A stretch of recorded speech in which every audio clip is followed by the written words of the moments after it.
Hi folks, very good to see you. I hope you're doing really well this week because it's been, an okay week going so far. Here in the Exile household, things going very well. I decided to cook some pasta later on, so that'll be very nice. Anyway, hope you're all having a good one. Just wanted to say one thing before we started on today's video on Games Workshop's policies of not having games in the stores anymore. That I've been getting a few messages from people on Patreon saying, I'm sorry I can only give you £1 here and $1 there. Guys, you don't need to message me saying that. I'm going to address this now. I've messaged you all back individually, but I want to just address it before we move on. Any penny that I get from Patreon or as a channel member, I am incredibly grateful for. That is a surefire commitment and a nod from you to me saying, please continue what you're doing, you're helping me out. And listen, 1 cent makes me over the moon.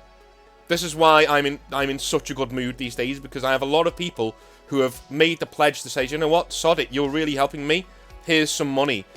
I don't care how much you give me. You're all equally viable and worth my time. So please keep messaging me, but don't apologise for the lack of money that you give me or whatever you give me on Patreon. I don't mind. I don't care. Okay? You're there because you're supporting the channel. You're a channel member because you're supporting the channel and you deserve the time you get. So don't ever apologise for whatever amount you get. I'm completely so grateful. So just keep that in mind, okay? And before we go anywhere, thank you to Marcus, Mahab, James Johnson, Marshall Meg, Vibratech, Converted Iron, Court, David Brazel, and Daniel Walquist this week. Oh, and Enigma as well. Thank you very much for helping me out with the channel and continue going forwards. Let's discuss, shall we, Games Workshop not letting you play games in the store. It's something that has come up quite a few times in messages from messengers, messages from patrons and channel members, and even on Discord as well. We've had quite a few muted conversations about why the hell, when I go into Games Workshop, are they telling me that I can't play games in a place called Games Workshop. So I'm going to answer a few of those questions and what I think is going on and how I think things might change for the better in Games Workshop going forwards if we're able to give them a bit of leeway in how they're thinking. And maybe this isn't going to be a very ranty video. I know a lot of you are thinking, oh, well, he's just going to go here and start shouting. Not really. Because there are a few things that Games Workshop do that I actually agree with. But I'll get into them in a second. But I've separated these into numbered questions, as I normally do, just to make sure that my thought processes are going well, because you know what I like to do when I like meandering a lot. So number 1, why should Games Workshop not want you to play games at stores? Playing games with the miniatures is the whole point, is it not? Well, the new Games Workshop, as in the one that we have now under Kevin Roundtree and on all the rest of them, wants complete control of their space to sell models and sell them indefinitely. Ironically, this goes against the mission statement of Games Workshop as a company, which was never updated, which says, we want to make the greatest fantasy miniatures in the world, and we want to continue doing this forever. Make. Not sell. Make. In my early training sessions at the store that I used to work at as a staff member with my manager, that was always brought up first and foremost, that mission statement. And we were asked, what do we think of mission statements? Why do we think that's the mission statement? And it was ingrained into us from the very start that is what we need to be focusing on, is that we want to continue making money because we can keep making the best miniatures in the world and we can keep doing it forever. There's no mention of selling. I suppose making the money is in terms of the selling. But that's not what the mission statement is. The mission statement is a very uniquely innocent mission statement. It's very similar to Weta Workshops. If you look at Weta Workshops in New Zealand, it's very similar. Like, it's very similar. They want to make the best cosmetics and things like that in the world, best weapons that are used in movies in the world, and you want to continue doing it forever, right? It's a very innocent statement. You're not there to make money, you're there to be the best. Well, they don't really practice what they preach, is what I'm trying to say. But let me defend Games Workshop for a time. Just for a time. I'm going to defend them for a minute, and then I'll go on to lambasting them a little bit later on. A lot of you who head into the store to take up space to play games, you don't actually buy anything. I know this because I saw it a lot. You take up time, resources, and electricity by charging your phones, doing all that kind of thing. I'm sorry, it's true, right? You come in, you take up a lot of resources in electricity, energy, sometimes stress for the employees, trying to keep players in line with store ethics when it comes to swearing and other bad behaviours, when they have a million other things to do, right? The sad fact is that whilst you guys are a great advertisement for the hobby, when you are 1, well-dressed, 2, well-meaning, 3, well-adjusted, and 4, having fun and playing the game, whilst that's true, you're an amazing advertisement for the game, so many of you don't hold to this standard that many Games Workshop managers no longer see games in the store as being worth the risk of turning off new customers. Because Games Workshop as a company is based on 3 things. Recruitment, recruitment, recruitment. That is what's drilled into you from a Games Workshop standard. Games Workshop as a whole, I was told anyway, again, they didn't really practice what they preach, but I think it's if they like you, this is how it's supposed to work, right? So, if your store is tanking financially, but you are recruiting new customers into the hobby, your store is considered a success, right? That's how it's supposed to work. In practice, it doesn't work that way. Your store needs to be successful financially, and you need to be recruiting people into the hobby, right? Because greed is a thing. Go figure. But how it's supposed to work, and how we were told it was supposed to work, is that as long as you're selling your key KPIs, your key performance indicators of your starter box sets, your Dark Imperiums, your Start Collecting boxes, your paint sets, things like that, as long as you're doing that and you're logging in the till, introduction games being done, your store is considered a success. Okay? Just as it is. It's just considered a success. Well done to you, right?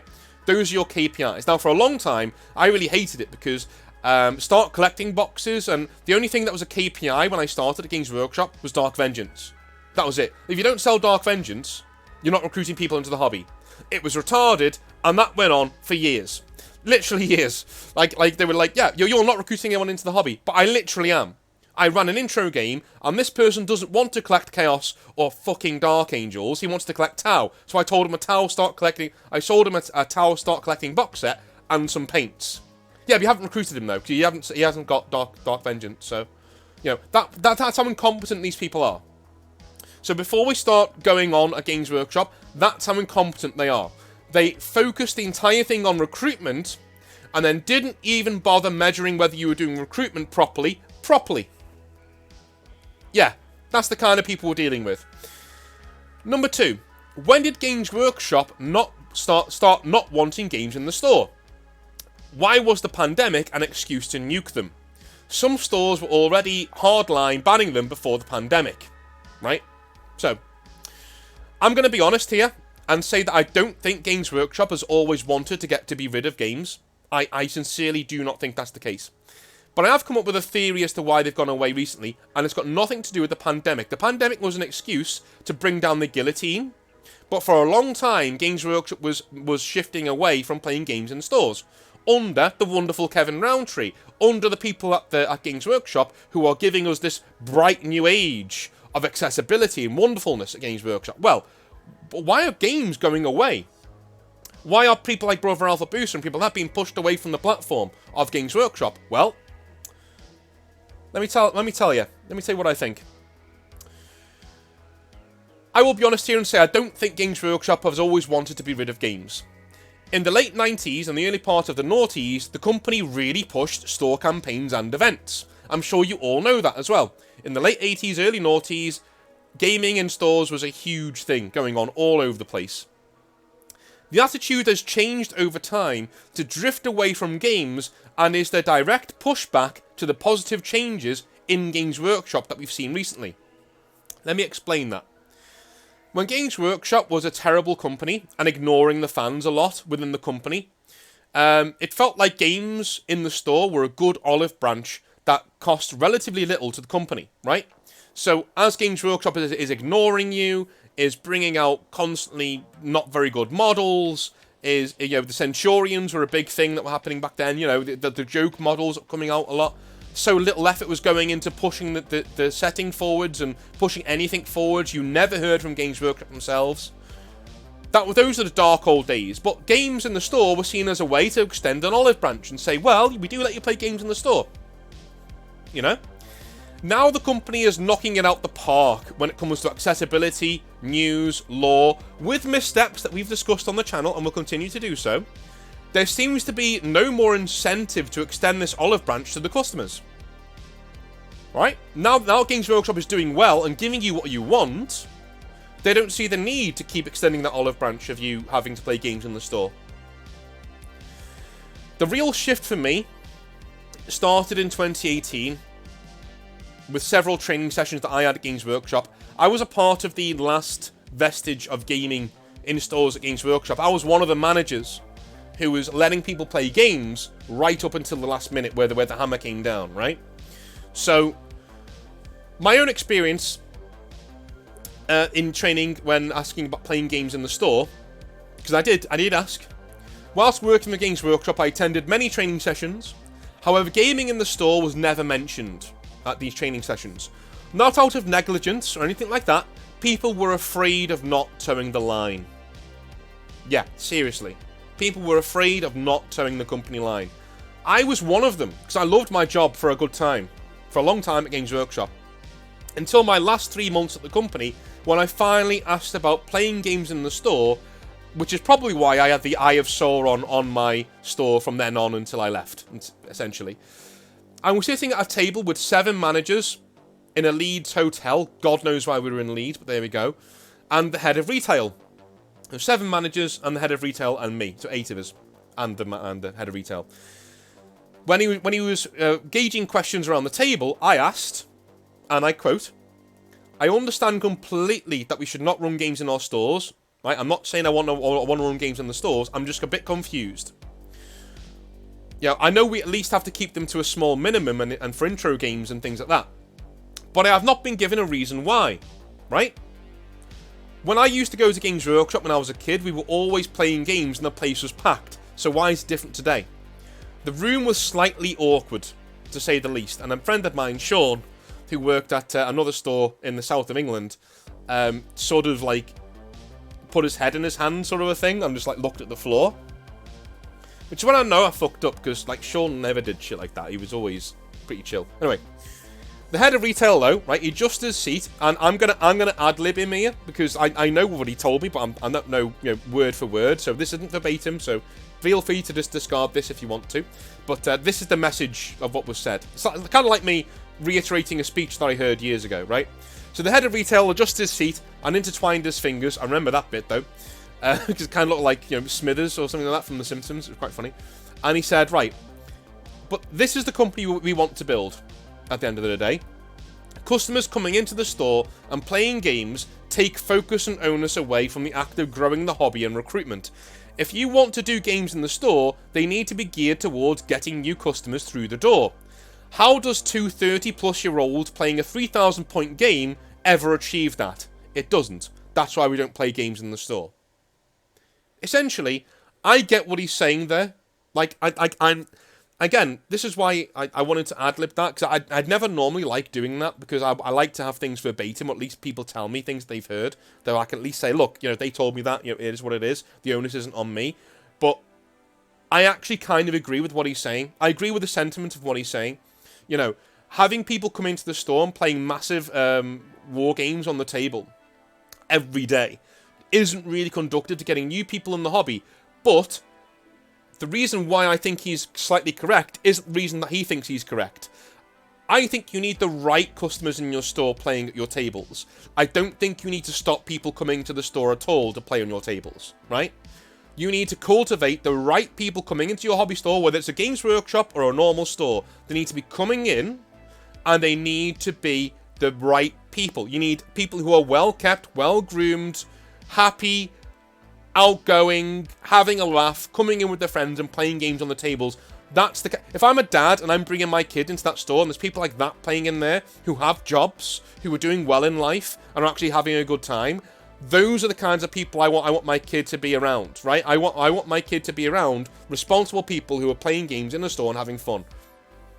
What I don't want my kid around is two 30-plus-year-old mama's boys standing around a table with their pants hanging around their asses, smelling a BO, eating Cheetos, and being annoying to each other whilst their fedoras are falling off. That's not what I want. And that's not what any Games Workshop manager wants. But I sincerely do think that Games Workshop have looked at that problem, have looked at that issue, and they've thrown the baby out with the bathwater. They've literally gone, you know what, bollocks to it. We're not doing that anymore. We're just going to focus on recruitment and selling models in the store and intro games, and that's it. You know? It is what it is. So, what can we take away from this? What can we take away from this? Well, my takeaway mainly is that Games Workshop, for me, have thrown the baby out with the bathwater. They have literally taken a problem, and instead of solving that problem in a constructive way by training managers to select their customers, select the people who get to come in and play games. And if people say, well, that's favoritism, yeah, you're damn right it is, because he doesn't smell and you do. So that's why he gets to... Do you know what I mean? Like, there needs to be personal responsibility. It's a big thing on the channel that I like to push. This is a channel that is very much geared towards mental health in the hobby, right? But people can't help you unless you want to help yourself. It's kind of like a drug addict. You're never going to get a drug addict off drugs unless they want to get off drugs. Unless they literally are miserable and they want to get off drugs, right? That's it. You're not going to be able to help somebody who's on drugs, who has mental health issues, unless they want to climb out the hole themselves. If they want to climb out the hole, that's when you step up, that's when you go in, and that's when you drag them out as hard as you can, right? And it's exactly the same at Games Workshop. If you have customers in your store who are driving away other customers, who are annoying other customers, self-police. Say, look, okay, this kind of behaviour of shouting in the store, swearing in the store, throwing hissy fits over rolls that don't go well, that's not appropriate. I don't want that going on in my store. Self-police.